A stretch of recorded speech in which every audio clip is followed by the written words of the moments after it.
Definition में इधर दे रहा हूं, देखो है डेफिनेशन, देखो फ्रिक्शन का friction will be defined as a force resistance acting on a body which opposes the motion of a body related to the surface with which it is in contact. Okay, that is friction. Okay, हाँ अभी देखो types of friction, दो type है, dry और fluid.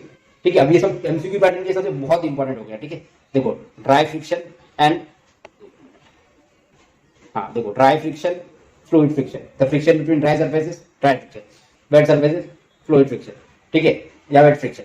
Static friction जब body किसमें rest पे, और काइनेटिक फ्रिक्शन बॉडी किसमें मोशन में. ठीक है, हाँ ये हो गया. देखो हाँ ये जो बीच में स्पेस छोड़ा है सब पे आपको ये बनाना है फिगर है सब. ओके, बट अभी 2 मार्क में तो समझा. तो देखो अब ये मेरा है applied force. Okay, applied force है और ये फ्रिक्शनल फोर्स है. ये मेरा है फ्रिक्शनल फोर्स. ठीक है, तो एक पर्टिकुलर यहाँ पे देखो एफ मैक्स रहेगा और यहां तक बॉडी किसमें देखो मैक्सिमम फोर्स तक जाएगा ना. यहां तक बॉडी रेस्ट पे स्टैटिक है और यहां से क्या है डायनामिक, मतलब मोशन में जाएगा बॉडी. ओके, तो क्या अप्लाइड फोर्स बढ़ा रहा हूं, इंक्रीज कर रहा हूं, एक पर्टिकुलर पॉइंट तक मैक्सिमम तक जाएगा.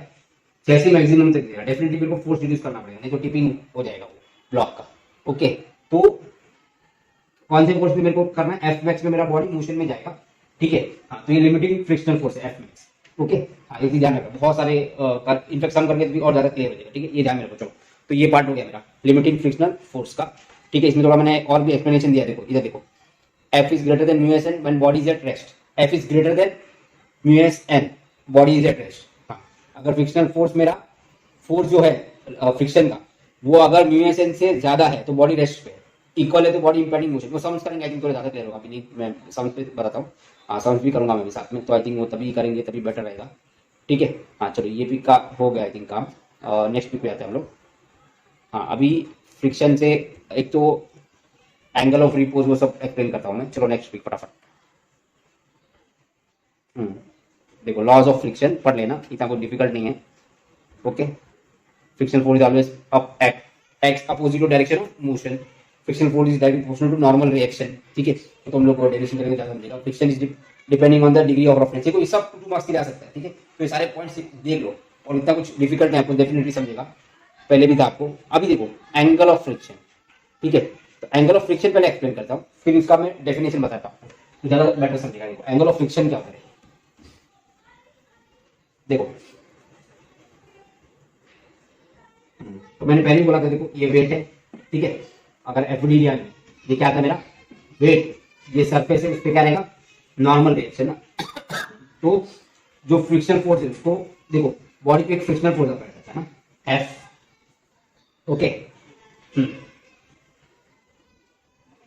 तो देखो ये फ्रिक्शनल फोर्स है मेरा. एंगल ऑफ फ्रिक्शन चाहिए मेरे को, क्या चाहिए एंगल ऑफ फ्रिक्शन.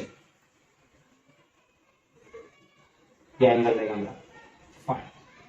ठीक है, तो angle of friction is angle made by normal with respect to. अच्छा ये है क्या, देखो ये है ना मेरा रिजल्टिंग फ्रिक्शन फोर्स. एक्चुअली देखो मेरा ये एफ है ये एन है, तो दोनों मिलके एक आएगा रिजल्टेंट है ना. ठीक है, तो ये देखो डेफिनेशन देखो, angle made by the resultant of limiting friction force. देखो डेफिनेशन में इधर देखा था आपको, angle made by the resultant of limiting friction force and normal reaction है ना. With normal reaction is known as angle of friction. ठीक है, एंगल मेड बाय का resultant of limiting friction with respect to normal is angle of friction. अच्छा इसका value क्या देखो, इसका देखो मैं बनाता हूँ फिगर. एन है ना, हाँ तो यहाँ ऑलरेडी बनाया मैंने. ये एफ है, ये मेरा एन है. ओके, और फाइव किसके साथ बन रहा है मेरा with respect to N. Okay, अब देखो टेन फाइव क्या आएगा मुझे, tan phi opposite upon F upon N ना. अच्छा फ्रिक्शनल फोर्स ऑलरेडी है ना, फ्रिक्शनल फोर्स क्या होता है मेरा म्यू एस एन. तो एफ की जगह पे क्या आ जाएगा एन एन कैंसिल. मेरा बेसिकली क्या है 5 tan inverse of mu S. ये भी आ सकता है, ये भी आ सकता है 5 tan inverse of mu s. ठीक है, तो एंगल ऑफ लिमिटिंग फ्रिक्शन क्या है, angle made by angle of friction क्या, angle made by limiting resultant of limiting frictional force with respect to normal of the frictional force. Okay, हाँ, ये मेरा क्या आ गया, एंगल ऑफ फ्रिक्शन का डेफिनेशन हो गया। तो आपके साथ डेफिनेशन भी है, देखो आप डेफिनेशन भी पूरा अच्छे से एक बार पढ़ लो।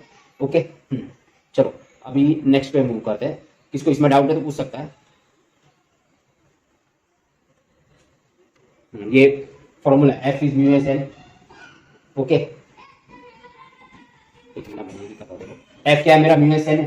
एक और कर सकता हूँ, म्यू एस क्या आएगा, एफ अपॉन एन, है ना। तो coefficient of static friction is directly proportional to force and inversely proportional to normal direction. ठीक है, ये भी एक होगा, ये भी एक आप कर सकते हो, इतना तो इंपॉर्टेंट नहीं है। ओके, उसका डेफिनेशन भी है, बट ये मुझे इंपॉर्टेंट लगता है, ये इंपॉर्टेंट है। ओके, चलो नेक्स्ट पे आते हैं। तो एंगल ऑफ फ्रिक्शन हो गया। अभी देखो एक और कंसेप्ट आएगा, एंगल ऑफ रिपोर्स। ठीक है, देखो कैसा है एंगल ऑफ रिपोर्स। ये भी इंपॉर्टेंट है, क्या होता है एंगल ऑफ रिपोर्स। ठीक है, हाँ तो जितना बता रहा हूँ सब एमसीक्यू में कुछ भी आ सकता है, एमसीक्यू में कुछ भी पूछ सकता हूँ। मैं अभी जितना हमने पढ़ा ना, मैं कम से कम 50 एमसीक्यू बना सकता हूँ। तो अगर मैं 50 बैठ के बनाते आपको एमसीक्यू पढ़ा दूंगा तो हो गया, टाइम खत्म।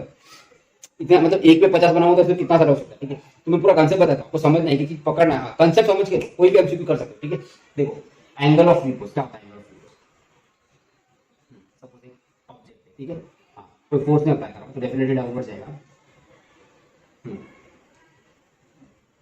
मेरा फ्रिक्शनल फोर्स रहेगा, यहाँ पे क्या आएगा, वेट। अच्छा, वेट को दो कंपोनेंट रहेगा, क्या आएगा, mg sine, suppose angle of repose लेता हूं मैं अल्फा। हाँ तो ये आएगा मेरा mg, ये कॉस अल्फा आएगा। तो साउथ में मैं क्लियर कर दूं, ये ध्यान रखना क्योंकि ये इसको परपेंडिकुलर है ना। तो अगर कोई भी perpendicular, actually cos 90 minus alpha आता है, दैट इज साइन अल्फा। हाँ, ये जो एंगल होता है हम लोग यहाँ पे कॉस 90 माइनस अल्फा लेते हैं, नॉर्मल समझ, बट डायरेक्ट ले लो। ठीक है, तो mg sine alpha, mg cos alpha. Okay, तो देखो sine alpha, sorry mg sine alpha, mg cos alpha, ये मेरा क्या नॉर्मल, और ये मेरा क्या फ्रिक्शनल फोर्स ना, म्यू एस एन ना। ठीक है, हाँ अभी देखो इसको मैं डिराइव करता हूँ, समेशन सी ओ अप्लाई किया, समेशन एफ एक्स 0। ओके, तो एफ आई लेता हूँ, बेटर रहेगा। एफ आई में क्या आएगा मुझे, एन इज इक्वल टू मेरे को mg कॉस अल्फा आ गया, एफ एक्स 0 लेता हूँ। ओके, एफ एक्स में क्या आएगा मुझे, देखो मुझे एफ एक्स में आ रहा है mg sine alpha is equal to mu S N. अच्छा, बट एन क्या है मेरा, mg कॉस अल्फा ना, mg कैंसिल। ठीक है, तो मेरे को आ रहा है N alpha is equal to mu S ना। ओके, हाँ मुझे टेन अल्फा म्यू एस आ रहा है। ठीक है, एक मिनट आइए, एक मिनट।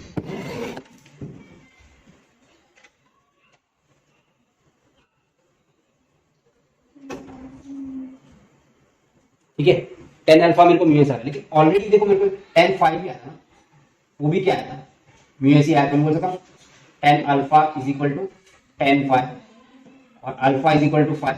अल्फा क्या है मेरा, एंगल ऑफ रिपोज, 5 क्या है मेरा, एंगल ऑफ फ्रिक्शन। देखो ये एक और एमसीक्यू हो गया, angle of friction is equal to angle of repose, angle of friction is equal to angle of repose. ठीक है, ये एक और एमसीक्यू हो गया।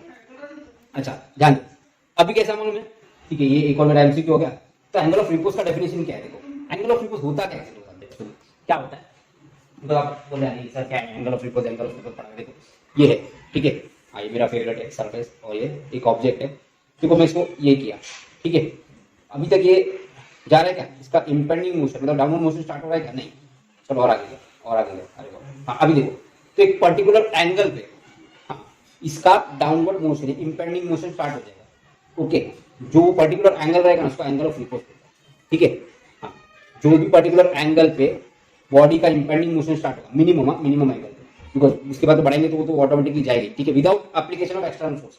ठीक है, देखो ये डेफिनेशन रहेगा, एक मिनट देखो, angle of repose it is the minimum inclination of plane at which the body can remain in limiting equilibrium just at the point of sliding over the plane entirely at the assistance of friction is called angle of repose. जान दो मैं और थोड़ा और अच्छा better definition देता हूँ।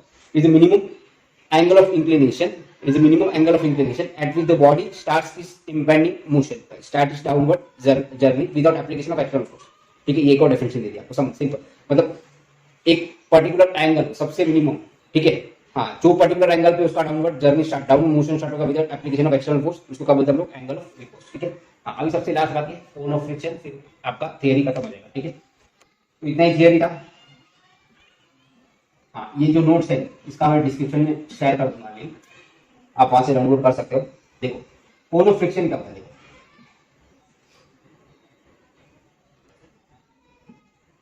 हाँ, ये मेरा नॉर्मल रिएक्शन है USN और ये मेरा R। तो resultant of limiting friction force, if resultant of limiting frictional force is rotated 360 degree with respect to normal, with respect to normal। अभी देखो ये ऐसा है, देखो यहाँ पे समझो ना, देखो यहाँ पे है, ठीक है, ये मेरा नॉर्मल है, ये मेरा रिजल्टेंट ऑफ फ्रिक्शनल फोर्स, ठीक है। तो ये रिजल्टेंट को मैंने अगर रोटेट किया कितने पे, 360 डिग्री पे, ठीक है। यहाँ पे मेरा एक नॉर्मल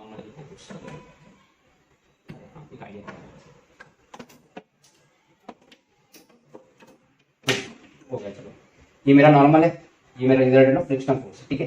इसको मैंने रोटेट किया, ये नॉर्मल के साथ, नॉर्मल वर्टिकल, इसके साथ में मेरा मैंने पूरा इसको रोटेट किया 360 डिग्री पे। तो 360 पे मैं रोटेट कर रहा हूँ तो क्या होगा, एक कोन बनेगा ना सर्कुलर कोन, वो क्या होता है मेरा कोन ऑफ फ्रिक्शन।